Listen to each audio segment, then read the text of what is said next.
So I am good and late, and I have absolutely no excuse for it. I do, but none that matters.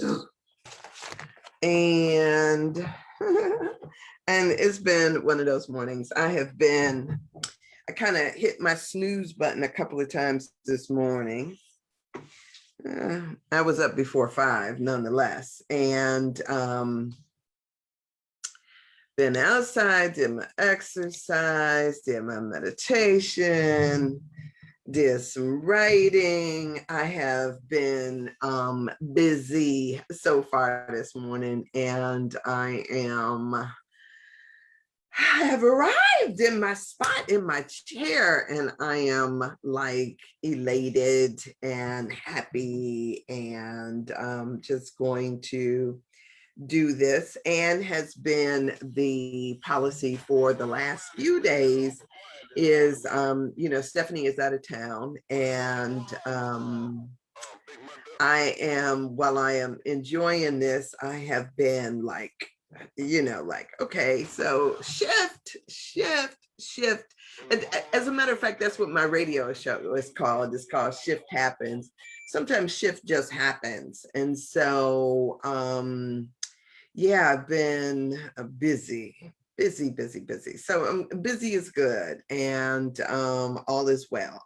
So good morning to you, and I am extremely grateful to be here. You may or may not have watched this before. I've been doing it now for months. It seems like off and on since since early February, I think.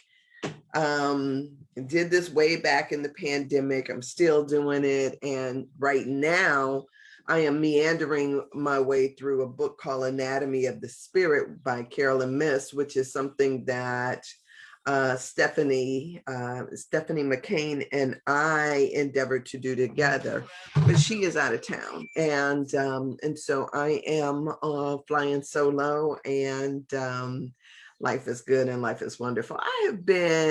Hey, Sarika, happy Saturday to you. Good morning. I have been working in my yard like nonstop. And yesterday when I went out late yesterday. Late for me is right before bedtime. I got in my sauna, and just before getting in my sauna, I went out into the yard and noticed that those little slugs that have been eating my plants were already out. And so I came in and found some beer and put some beer in my garden at like 10 o'clock last night. And so when I went out this morning at 5 a.m. to do my workout, I'm going to post a video from that, but I went out this morning and did my workout at 5 a.m. and I got one in my trap. So yay, it's a good day. Anyway, I'm just hoping that, I'm really excited about the gardening piece and how it allows me to have a different connectedness with Mother Earth and all that good stuff. So I'm excited about that. So anyway, I am meandering my way through Anatomy of the Spirit. And right now we are on a section about honor. And I really, I guess this is a good part for me, because I am a Trekkie. I am a Trekkie to my heart. And there was a race of people called the Klingons, if you have ever watched Star Trek. And to them, honor was everything. It was a society of warriors. And these warriors, not only did they have their own code of honor, but basically carried that with them through life as a definition of who they were. And so when you look at shows, I always talk about how the ability that programs shows, TV, stuff like that has built within them this necessity for us to assess what it is that we think and believe on our own, and to talk about the value systems that we have. So whether you resonate with a Klingon based on that warrior type of mentality, but also strongly about honor, dignity, respect, all of that stuff, that certain thing. Then you would have Betazoids.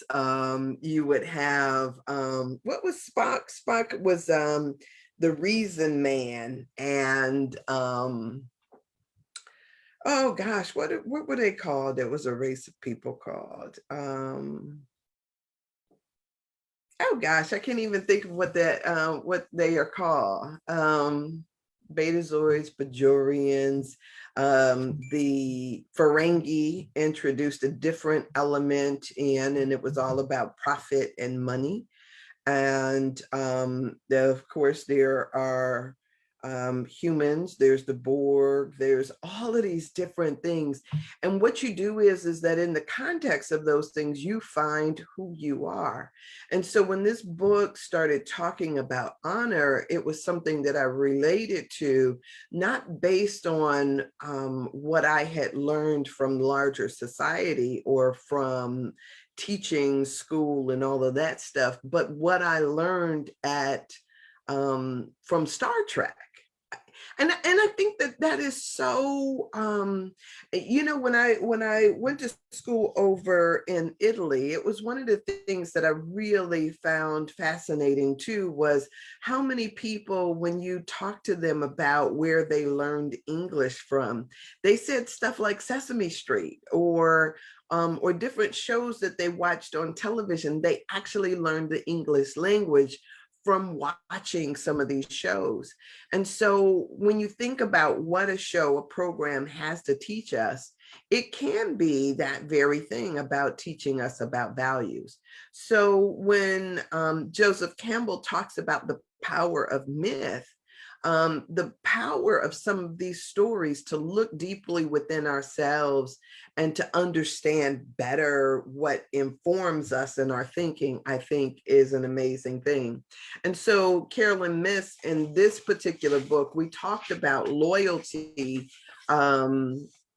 yesterday and kind of the day before, and loyalty as this, whether you are being loyal to a family, your family, but it's a tribal loyalty in wherever you see your tribe. So if it's your family, if it's your neighborhood, if it's your school, if it's your country, if it's a race, if it is any number of things where you get a sense of loyalty, and then what that says about you, what is it that, and sometimes what is it that would cause you to break with loyalty, with your own loyalty? For some people, yesterday I was on a call that what happened right after after I did this, I was on a call with a professional organization, and one of the presenters, because each month we have a presenter for our continuing education credits, this speaker was talking yesterday about human trafficking, and it just so happens that the presenter was a nun. And as we did our introductions, because each of us introduces ourselves and our business or a company that we work for, or whatever, but you could tell the people who were raised Catholic by the way that they addressed the nun, or the way that they had the conversation with the nun, to the extent that one of the guys even said to her, "Sister so-and-so, I have a confession to make." And I thought, okay, right? So it is, while it may not be something that we wear around as like a badge to talk about who we are, it is something that we absolutely resonate to in terms of loyalty. And she said that loyalty is intuitive. It is not something that we are overtly taught, but that we do get it and we do hold to it by and large. So yeah, so there. So today we're talking about honor. And so I really want to talk, I really want to get into that because I'm not planning on being here for very long. That's my plan. The famous last words when it comes down to me, because I can talk, right? And so, but the other thing is that I haven't, I don't know that I've left off of my property in a few days, and so I'd love to make it to the store before people get out and start moving. So, with that, let me jump on in. I'm going to say that the word spoken here. I'm blessing this time, and I'm opening myself up, knowing that the words spoken here are filled with light, love, and wisdom of the highest. If it is for you, like, embrace it, right? But if it is not for you, I'm trusting that it will, like water off of a duck's back, be gone, right? And and several things I want to tell you about that. I recognize the power in doing this, right? I've done radio for a long time. I've done ministry work for what seems like a long time. I've done all kind of work for what seems like a long time, because I'm a talker. That's how I share it as part of my life. My life calling. I think it resonates. It soothes my soul. It is what I do, right? And so one of the things that I have known is that I do it, and it's not based on whether or not you're listening to me on a given day, or whether or not you agree with what I say. I do it because I feel like this. I have to. Like, there is something on my soul that just feels right when I'm doing this, and when I'm not, I know it.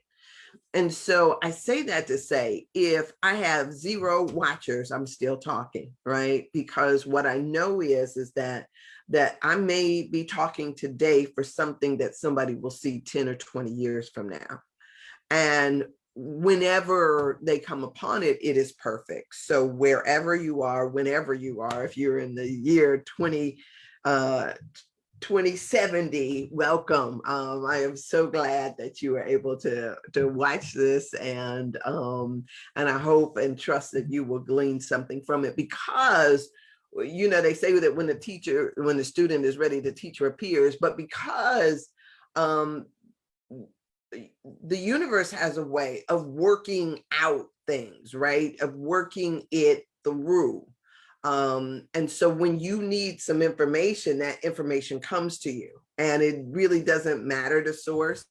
I was, when I was doing radio years ago, this was back in the 90s or something, right? It wasn't that long ago, but in the 90s, I was doing radio. And there was this woman who called into the radio station, because we were taking callers. And I clicked the button, and there was a little lever. So you click on the button that's ringing, and you click on the lever. And she was like, I heard her voice, and she was like, you keep talking about love yourself, but how do you love yourself? I want to know how you love yourself. And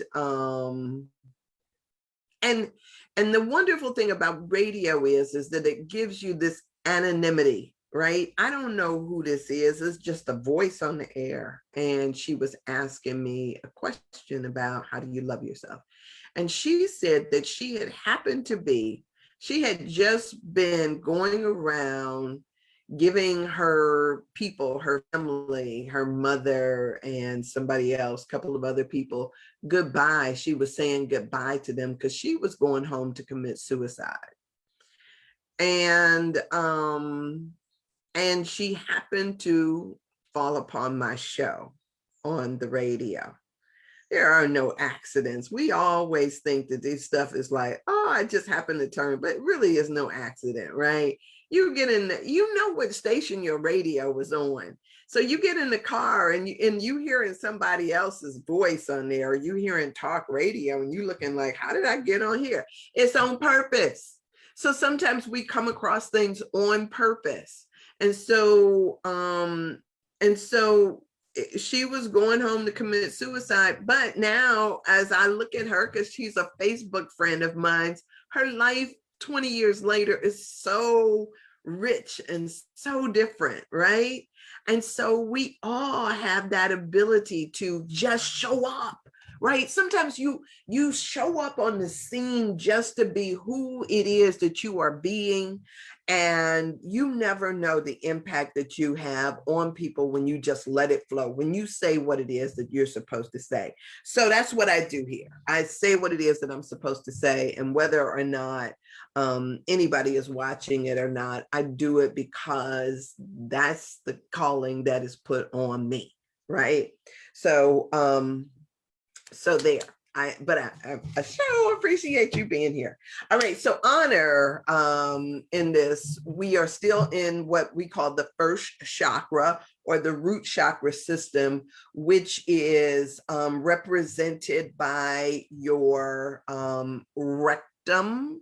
When you talk about the first chakra, that is where it is. So the chakra system is, you've probably heard of chakras before. We have 7 of them, and we are moving through them one by one. The first one resonates to the idea that all is one. It is a tribal sense. We have talked about how it is that we are indoctrinated into a society, or into a way of being, into a tribe, so to speak, based on you know, where we are born, who our family is, all of that stuff. So this tribal thing resonates. And when people have problems with their tribe, usually they begin to manifest some type of discomfort or dis-ease within what it is that the first chakra resonates to, which is those lower organs, unless of course you are a woman. And for women, part of our first chakra thing is also this idea of nurturing. So people develop issues around breast cancer, all of that kind of stuff. So and so as we move through that, we'll talk about that. Men, prostate stuff, right? So so listen in on this. If you see something, or if you hear something that fits with anything that you are dealing with, sometimes it'll be something somebody you know is dealing with. Sometimes it'll be something that you aren't even dealing with yet, but you recognize that you need to do some work in that area. Just like this question of honor, for me, was at one time when I first read it, something that I needed to deal with. And so listen in on this. So a tribe is bonded not only by loyalty, which is what we just talked about, but by honor. So, and there'll be places and times in here that I'm going to read to you because it's so juicy. It's so freaking juicy. I don't know if you can appreciate learning like I do. It is like, it's just breath, this life to me. So so listen to this. Every tribe's code of honor is a combination of religious and ethnic traditions and rituals such as baptism, right? So baptism, you go and you know, in the church settings, you go underwater and come back up, and it is this transformation that is supposed to have taken place. And so baptism is, so before you get in the water, before you are dunked, right? However you are baptized, because sometimes people are baptized into gangs. They don't call it that. We call it an initiation, but it is still in essence a baptism. And so when you go in as one thing and you come out as something else, you come out as, you know, you come out as saved, you come out as healed, you come out as part of a group, right? And so that is part of this idea of baptism, is part of what we call an initiation. And so rituals such as baptism and other tribal blessings energetically bond new members to the groups spiritual power, right? So a sense of honor radiates strength within us, aligns us with our blood and ethnic relations, and teaches us the significance of keeping our word and acting with integrity. Now, I remember when I used to not trust myself, right? And part of the reason why I had this big shift was one of these sections, a section just like this, and of course, Marianne Williamson and her Return to Love had a big, profound impact on shifting how I saw myself, right, and how I radiated energy into the world. But this in particular was one of those sections that just resonated to me.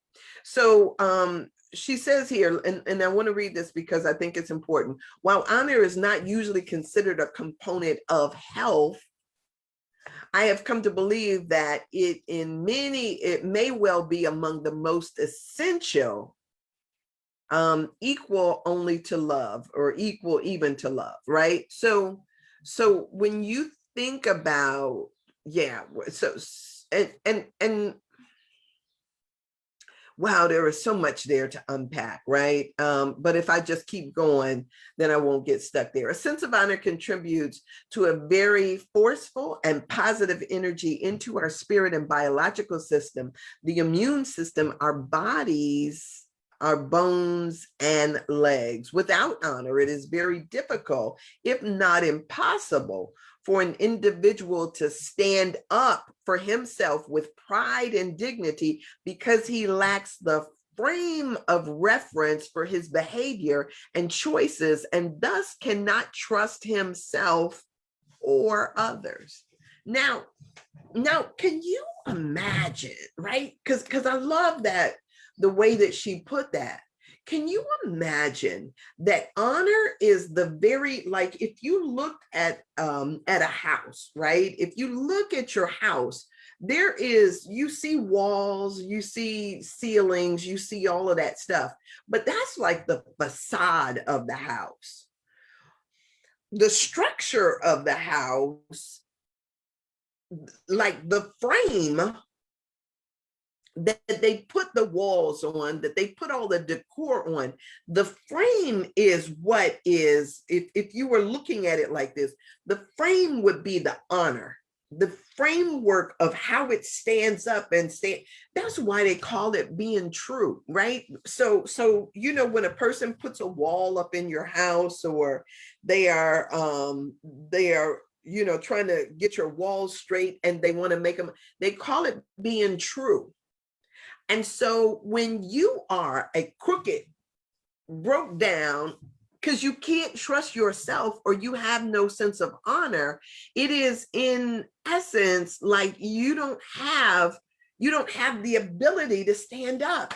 And so sometimes what we do is we have been, sometimes we get so fragmented, so frazzled, so, you know, sending all of our stuff everywhere, that we don't have the ability to be true. We don't have the ability to stand up forth. And so everything that we do becomes based on the house itself leaning. And so when she says that you can't stand up for yourself, you don't have a sense of pride, you don't have dignity, and you lack the frame of reverence that makes you stand true, then that in and of itself can be problematic. And so what we have to do is we need to learn how to write it, to structure it where we begin to make it true. And so I have a guy, I was trying to get a sauna built in my basement. Now right now I have a temporary sauna, and I was trying to get a sauna built in, not a temporary sauna. I got one of those, what do you call it? It's not a temporary sauna. It's one of those little zipper saunas that portable sauna, that's what they call it. It's a portable sauna. So I was trying to get one built. And so when I was talking to them about the walls, because the walls of the sauna, they got to put the walls in, and they started talking about how they needed to make my walls true. They was like, we don't know if the structure is right or not, but what we do know is that we can take a level, which is one of those things that I put on my background back there, trying to say that all of this stuff was level. But what I found out is if my camera was crooked, it turns out that my background looks like it's crooked.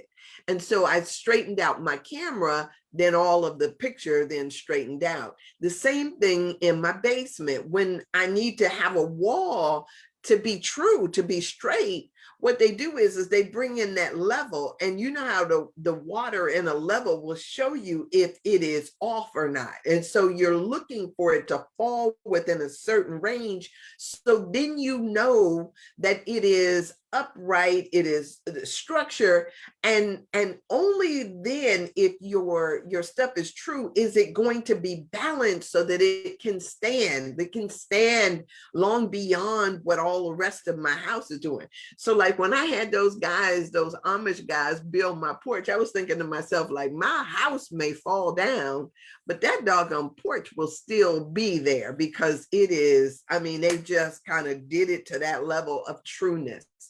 And so the same thing is true for each and every one of us. What we are doing is figuring out how to stand up straight, how to stand up true in the world. So,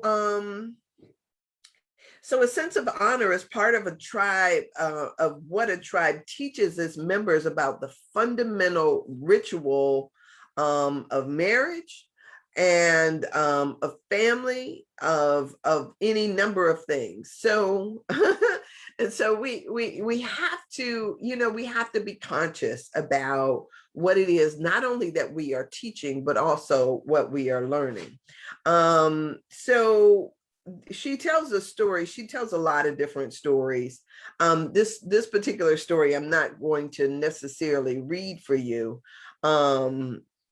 Well, you know what? I'm not going to read it, but let me tell you what this basic first story was about. She was talking about this woman who was the last member of her family, describes that what her father said. And she said her father said this on his deathbed. She says, my father told me as he was dying to promise me that I would have a child. And she said to him, she was like, yeah, but I ain't married yet. And he was like, marry anyone, just continue the family. And so I guess that for her resonated to something. It's like, it's not necessary that you love this person or respect him or anything else like that. It was this man's desire that his family continue. And so put all that pressure on that girl, right? And so she says in here, she says, the way in which married partners behave teaches ethical standards to the next generation. Remember, people are always watching you, right? And so when we go into these situations, if you have children, your children are always watching you. And you are teaching them a lot about yourself, about life, about integrity, all of those things by your demonstration. So let me give you an example. I have, I always tell my business, right? I had a family member who was a liar. I can't even imagine telling you about how much this woman lied. And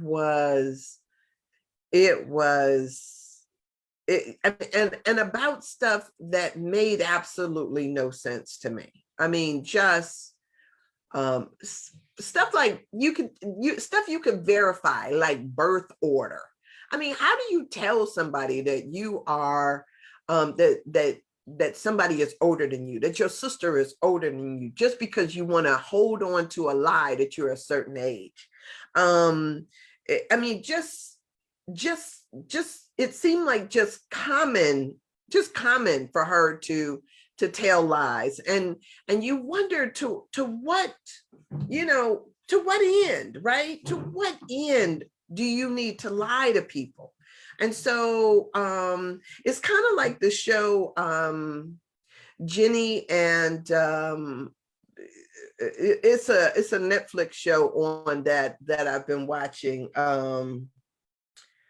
Georgia and Jenny.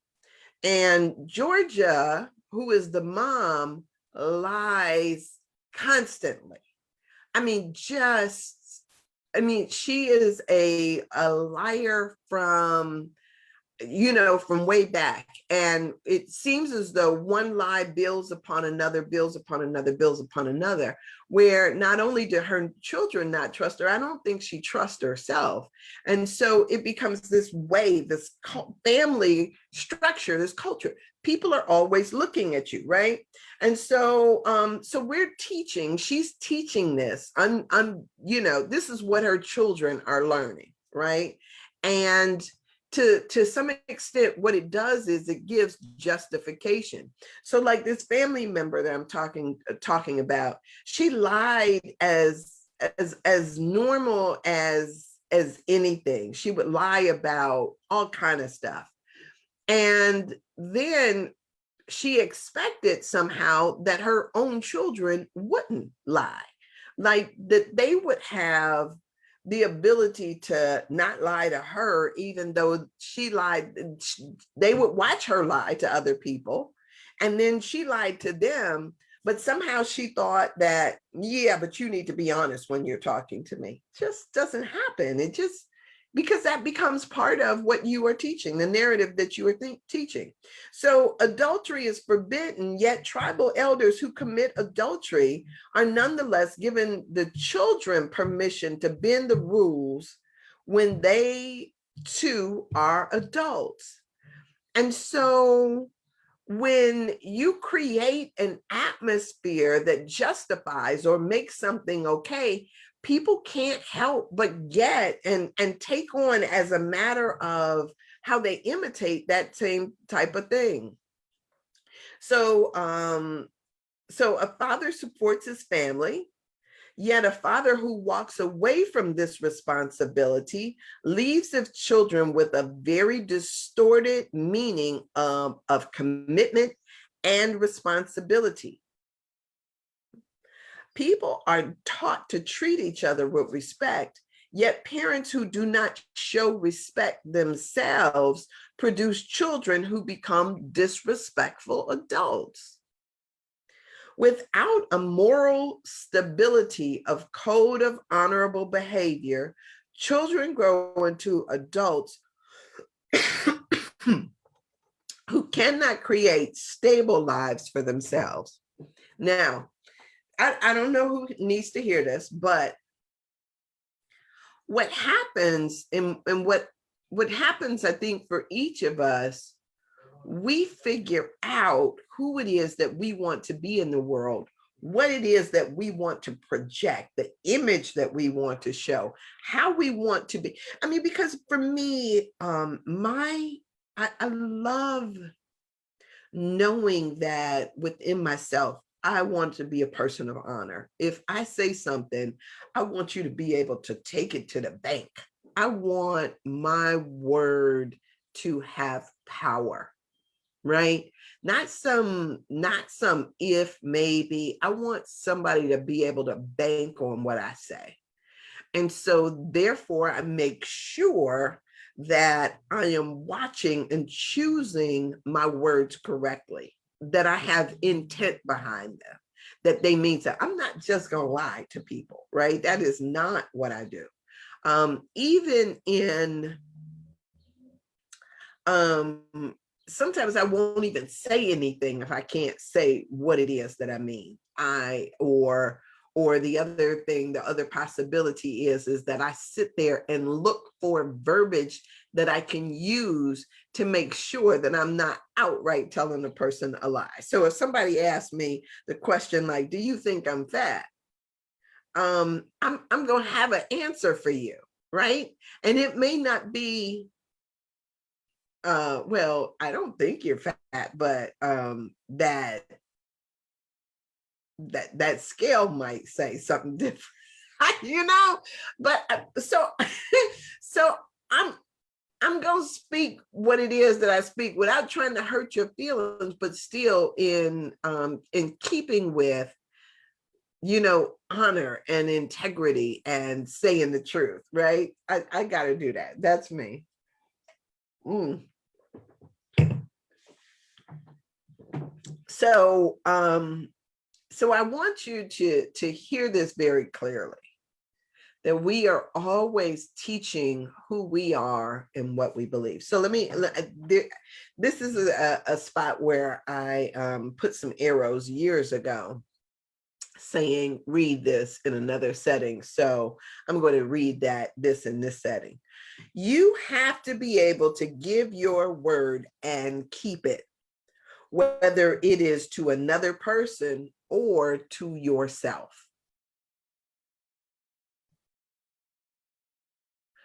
You have to be able to give your word and keep it, if it is to another person or to yourself. You have to be able to trust yourself to complete something and to honor your commitments. And and sometimes what we have told people is you don't, it doesn't even have to be completed as long as you're still working on it. You just can't say, because what happens is if you say something and then you don't even effort to follow through on it, it's like saying a lie. It's like being dishonest about what it is that you're thinking. So you have to be able to demonstrate that you're working on it, that this is something that you are working towards. So she goes on to say, when you don't trust yourself, and you know how, I'm sorry, I just keep buttoning in but you know how, let me read what she's got to say, and then I'll do my little piece. When you don't trust yourself, everything and everyone around you feels temporary and fragile, because that is how you feel within yourself.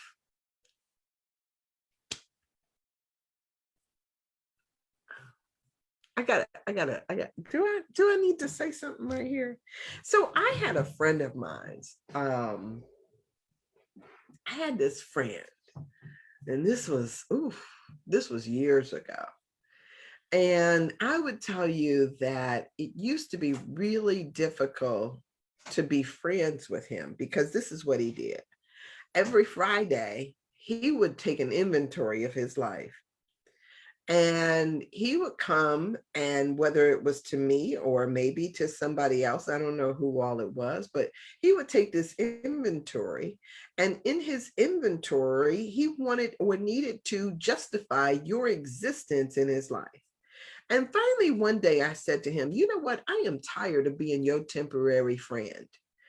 And there was, it wasn't even like there was like, I couldn't even understand it. It's like, I'm tired of the temporariness of your friendship.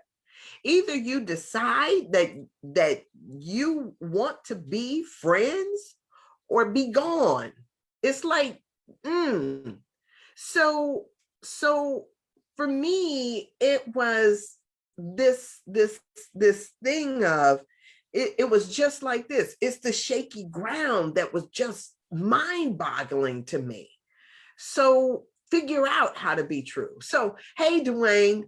So he says, having a solid foundation is key. Our parents set the example. However, some parents don't have the tools to be honest if they're toxic. That's so true. But the thing is okay, let me finish reading your thing.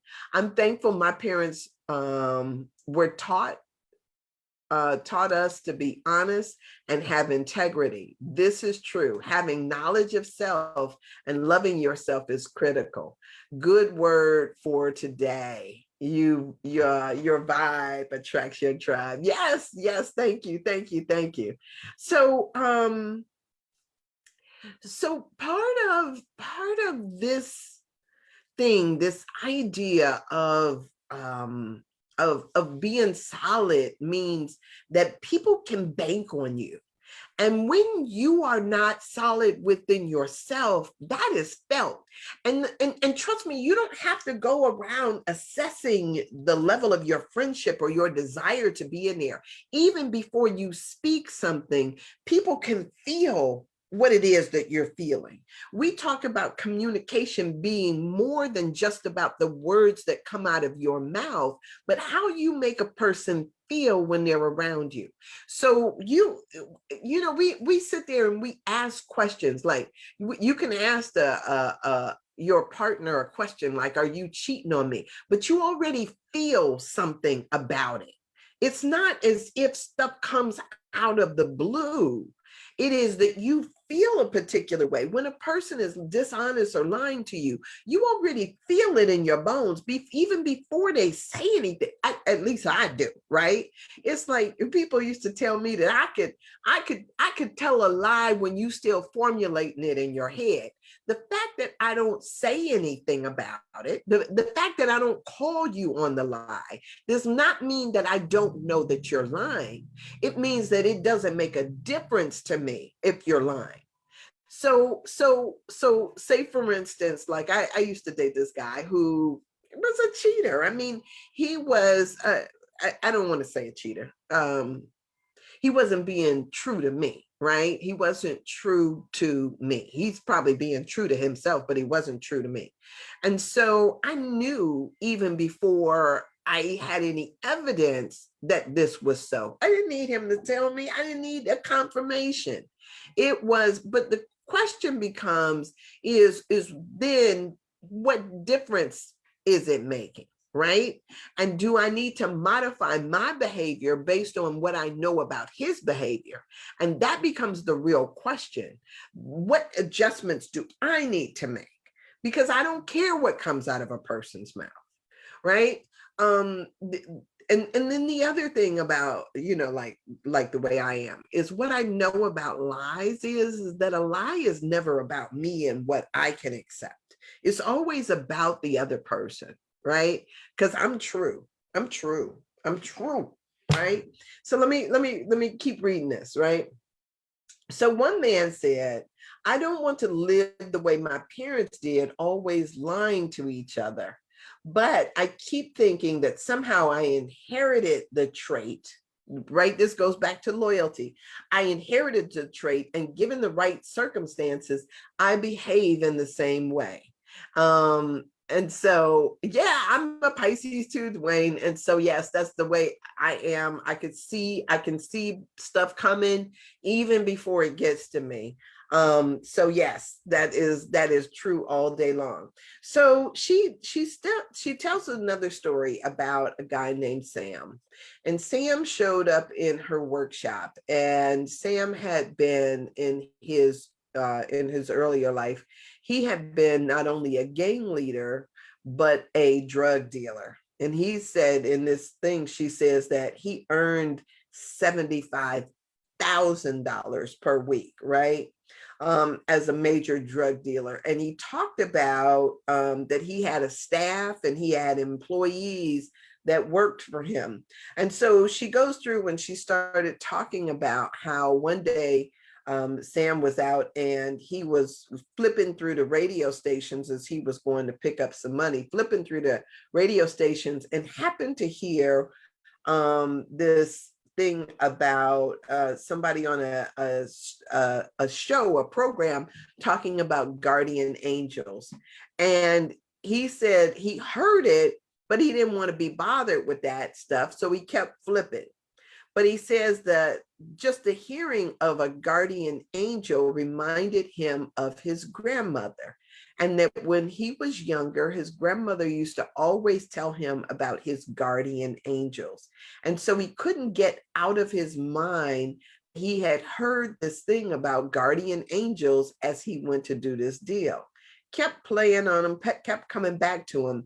And then he says a few weeks after that, he actually was somehow he ran into a pole. And when he ran into this pole, he had this major crash and ended up in the hospital. And and his legs were compromised, or his ability to walk was compromised. As a matter of fact, they said that it would be a long road to his recovery, that he might not ever fully recover, but it would be a long road to recovery. And so because he had heard this thing about, and it had been playing in his mind, his grandmother's talks about his guardian angels, he decided that he really wasn't interested in going back to the life that he had, that this was his way out. And so he took the way out. And so instead, what he did is he figured that if he could make contact with his guardian angels, if he could, like resurrect that part of himself, that then his healing would be possible. And so, it tells the story about how he began to heal as he began to search out and seek out this idea that was shared with him by his grandmother. And so, I'm picking up the story at this point. He says, I hardly make any money nowadays compared to what I used to make. But believe me, it doesn't matter at all. I get by. And when I see these kids and I tell them about their dreams, I tell them that anything is possible because I know it's true. I even talk to them about how important it is to take pride in what you're doing, right? Pride in what you're doing. Can I say that again? Take pride in what you're doing. A lot of times we go into places to work that are, first off, we know that we are not working in our purpose. Secondly, we do stuff that compromises our integrity, whatever it is that we have to do to make a buck.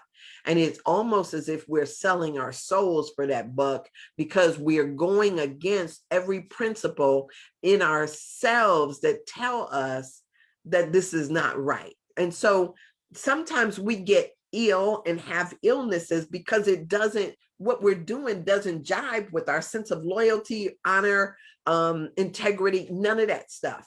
And so that in itself causes a foundational problem, a foundational shift. And so when we start to look at how all of these things can impact us, he's saying it's important that we have the ability to take pride in what we do. And this is not made up pride. This is not, because sometimes what we'll do is we'll kind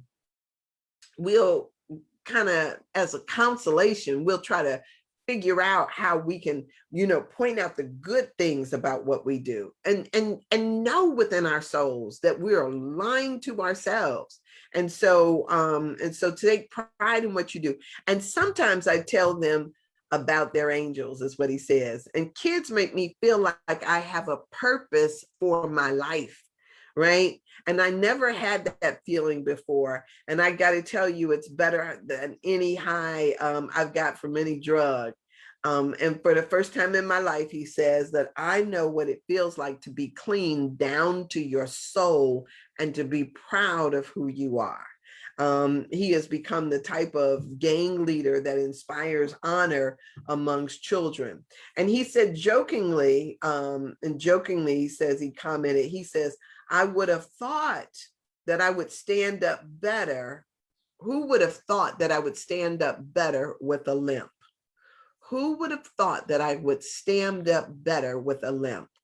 And so for him, now he's walking with a limp, but he's got something different. His structure has changed because he has changed. And so this idea of honor is amazingly important when we talk about what it means to be true within our spirit, right? What it means to be able to stand up. So it's really amazing to me when you think about this, how it resonates. I heard the story about a samurai warrior, and I think I've already told this story about how he was trying to, his master was killed, and he was to avenge his master. And so he goes searching the world over for the person who killed his master.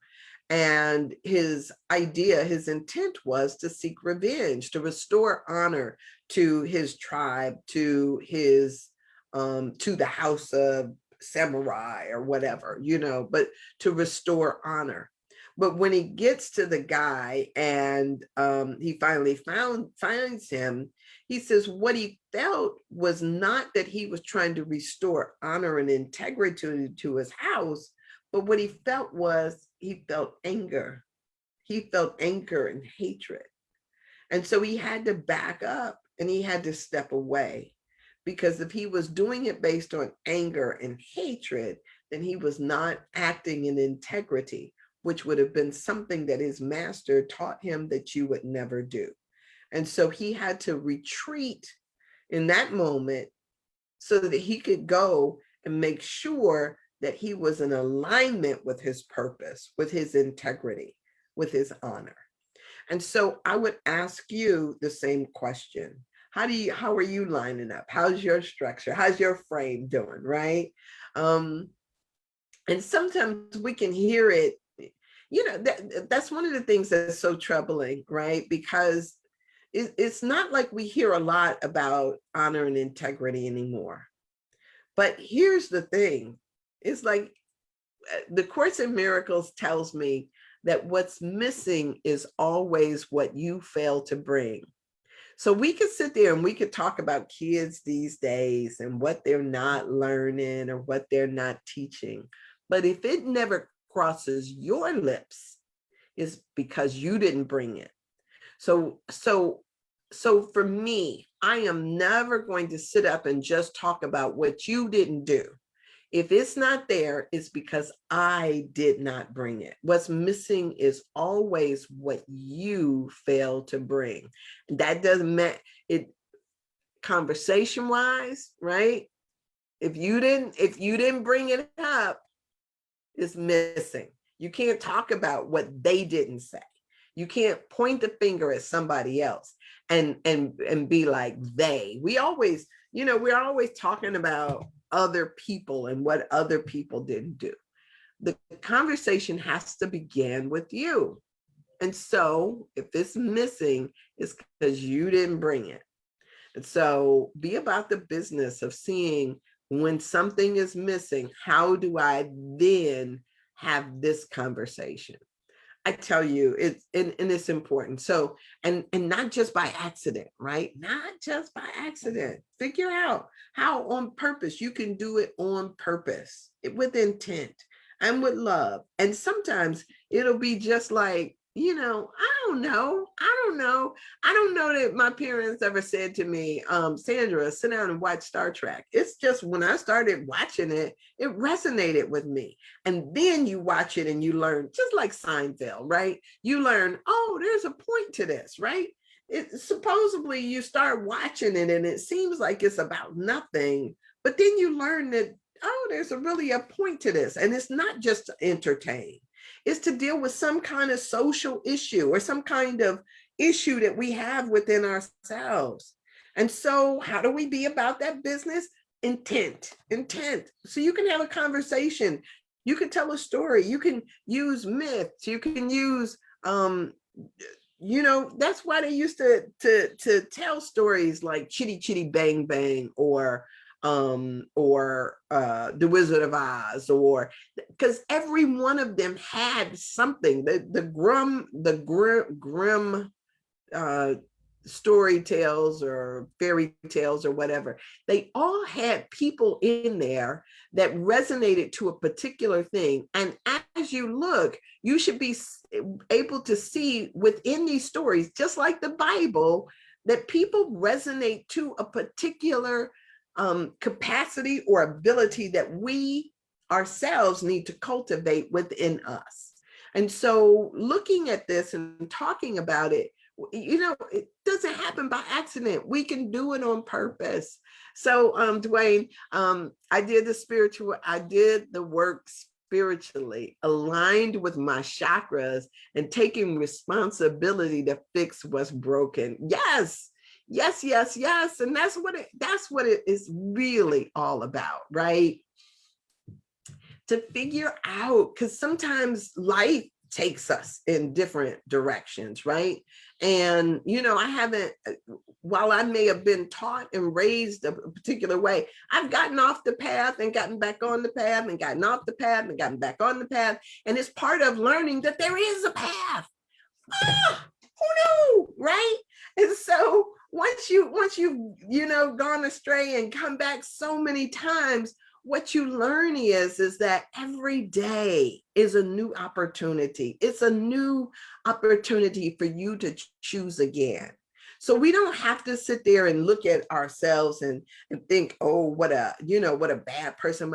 You get a brand new day, brand new moment, a new opportunity to make a new choice. And we could do that over and over and over again. I love this stuff. I love it, love it, love it. And you know what? And there is no God that is sitting up there saying, oh, no, you can't be new. You can't be brand new. It's not saying that to you. It is saying, oh, okay, choose again. New opportunity. And that's why forgiveness is so important, because to the degree that you forgive, you are forgiven. Once you recognize the power of that release, you are released as well. And so I can forgive what I did yesterday. I can be released of that and I can move on. All of us have that ability. And that is a beautiful thing. Yay! So I tell you, I get so excited about this work and about this teaching and this wonderful book, right? I love this book. And I recommend Anatomy of the Spirit to any and everybody, Carolyn Miss. But it does challenge you and cause you to do work, right?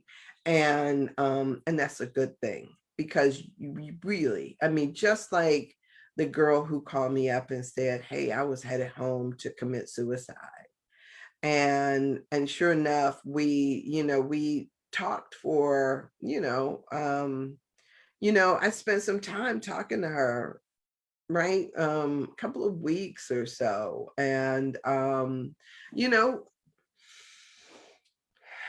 befriended her, heard her story, heard some of the issues that she had been having. And, she came out of a troubled family and had a troubled life, but it wasn't worth throwing in the towel for.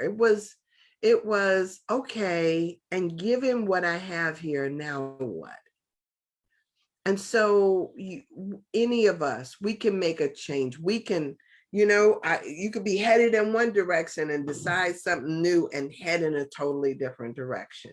And sure enough, there's going to be people on that particular path that you were on that are going to be saying, because it happened for me, saying, where you going? Girl, where you get back here? Right? That's what they say. Get back here.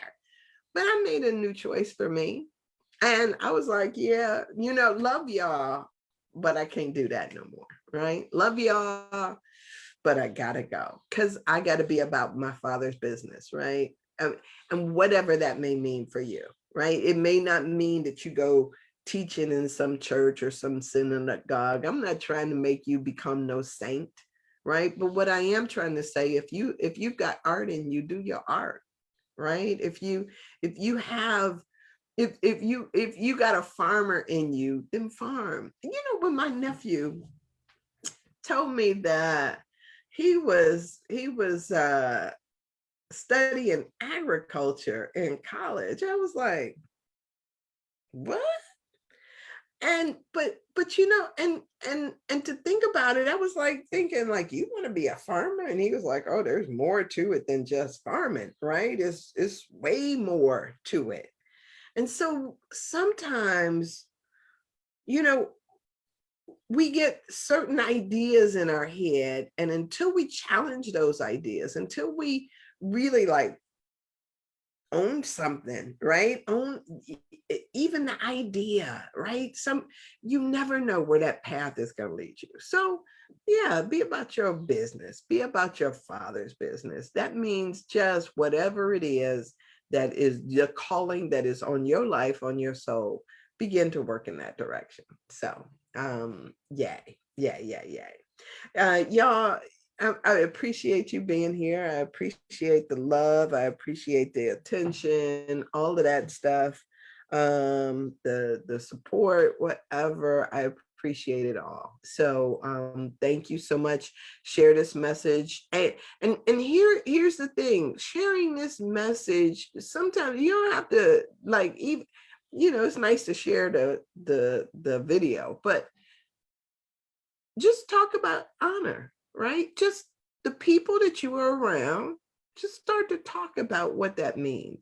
Watch some Star Trek. Look at what a Klingon is, or I don't know, but but the conversations are important conversations to have. Loyalty, integrity, chakras, how to walk your path, how to follow your calling, how to be true, how to, all of that stuff is important, right? It's important.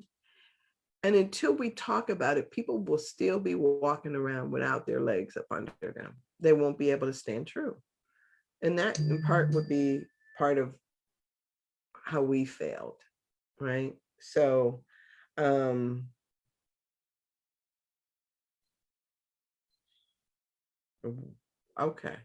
All right. Yeah. All right. Love y'all.